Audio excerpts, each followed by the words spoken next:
বয়সে চুল পেকে যাচ্ছে, এই জন্য আপনারা অনেক অ্যাংজাইটিতে ভুগছেন। আসুন জেনে নিই 5টি কারণ যে কারণে আপনাদের খুব অল্প বয়সে চুল পেকে যাওয়ার সম্ভাবনা থাকে। প্রথম যে কারণটি হলো আমাদের জেনেটিক ফ্যাক্টর, অর্থাৎ বাবা মা ঠাকুরদা বংশের কারোর থাকলে অল্প বয়সে আপনাদের চুল পেকে যাওয়ার সম্ভাবনা থাকে। 2 নম্বর পয়েন্ট হলো নিউট্রিশনাল ডেফিসিয়েন্সি, অর্থাৎ ভিটামিন B12 এছাড়াও কপার আয়রন এগুলো যদি শরীরে অভাব ঘটে সেক্ষেত্রে আপনাদের চুল পেকে যাওয়ার সম্ভাবনা থাকে।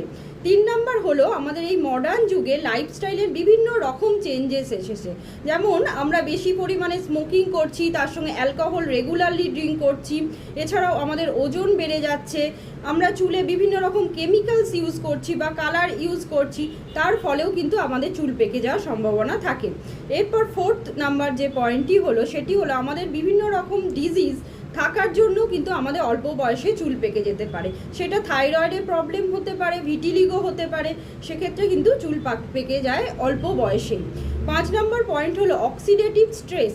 এক্ষেত্রে বলবো আমাদের যে ফ্রি রেডিক্যালস শরীরের মধ্যে বেড়ে যায় এবং আমাদের যে অ্যান্টিঅক্সিডেন্ট সেটা কিন্তু কমে যায়, তার ফলে কোষগুলো আমাদের ক্ষতিগ্রস্ত হয়, এর ফলেও চুল পেকে যাওয়ার সম্ভাবনা থাকে। অবশ্যই এই সমস্ত কারণগুলো আইডেন্টিফাই করে প্রপার ট্রিটমেন্ট করালেই আপনারা চুল পাকার সম্ভাবনা থেকে কিছুটা হলেও রিলিফ পাবেন। নমস্কার, সবাই ভালো থাকবেন, সুস্থ থাকবেন।